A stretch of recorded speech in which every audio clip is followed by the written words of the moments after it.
The Hall of Doors. Finally, I made it to the famous Hall of Doors. I stood in one spot for several minutes, my head brimming with questions. What was next? I guess I just didn't realize there would be so many doors. Everyone seemed to know where they were going, but not me. I figured the best way to start was to walk the length and breadth of the hallway, see just how big this place really was. People marched confidently into door after door. Was there a map I didn't know about? How did they know which one would lead to lasting fulfillment, peace, and joy? As I turned left down another stretch of hallway, I saw it. A booth, right in the middle. Above it, a glowing sign. Wisdom. Behind the booth sat a young woman, reading quietly, barely noticed by the steady stream of people. I wondered what she was doing there, and why no one thought they needed her help. "Can I help you find something?" Came a voice from behind me. I turned to see a man in a brown coat. "Oh, yes, kind sir," I said, spinning around. "I just got here, and I'm not sure what to do. I'm looking for the door that leads to lasting peace and joy. How do you know which door is the right one?" "Nah, you don't," he said flatly. "You just try doors until something works. "I'm sorry, what do you mean?" Just follow your passion, sports, business, whatever. Step inside and see if it makes you complete, fulfilled."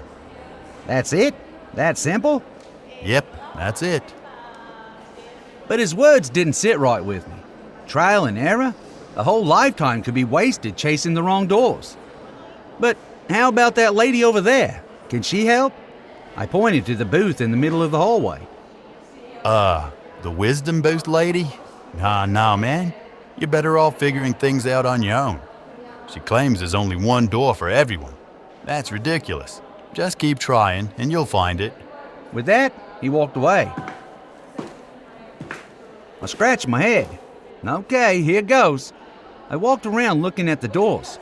There were labels on each one. Sports, crocheting, arts, fine dining. Ha! I prided myself on having a sophisticated palate, and I love food. I opened the door to the room. My eyes were met with what could only be described as heaven on earth. Gentle piano notes danced through the air, mingling with the scent of lavender and orange. The first and second courses were amazing. I had foie gras terrine with brioche and fig compote, rich duck liver, chilled and pressed. The layers of flavor melted in my mouth. Yum! The second course was even better.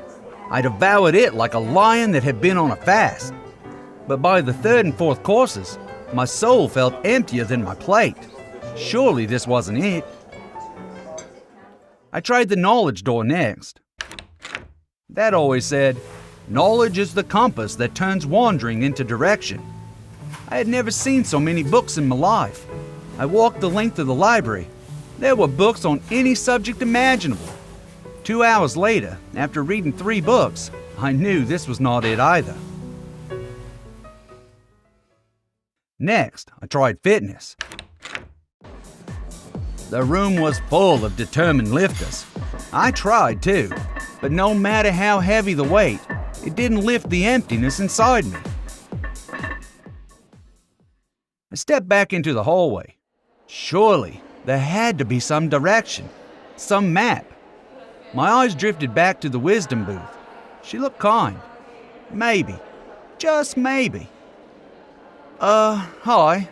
I'm a little lost. Do you have any information that could help me find the door to lasting fulfillment, peace, and joy? Her face lit up. "Oh, hi.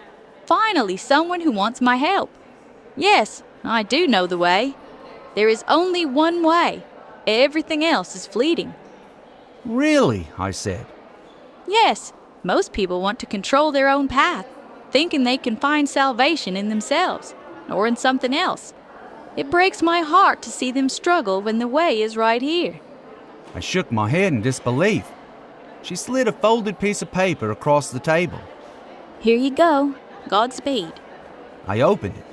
A map. There it was, the door to lasting peace and joy. I walked slowly through the crowd.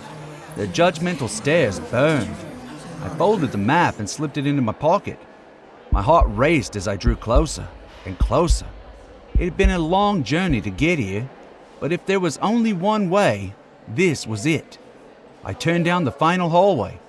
There it was, tucked in the corner, the door. I stepped forward and pushed it open. My breath caught in my throat. I can't describe all I saw, but the peace washed over my soul and joy welled up in my heart. The beauty, the splendor, the majesty, the radiance. This was home. Part of me wanted to run back, to tell everyone what wisdom had said was true. But if they didn't listen to her, why would they listen to me? Years have passed now, and it never gets old. Every day I wake with a fresh supply of joy and peace. I'm so glad I listened to wisdom. There is only one way, only one door. The end.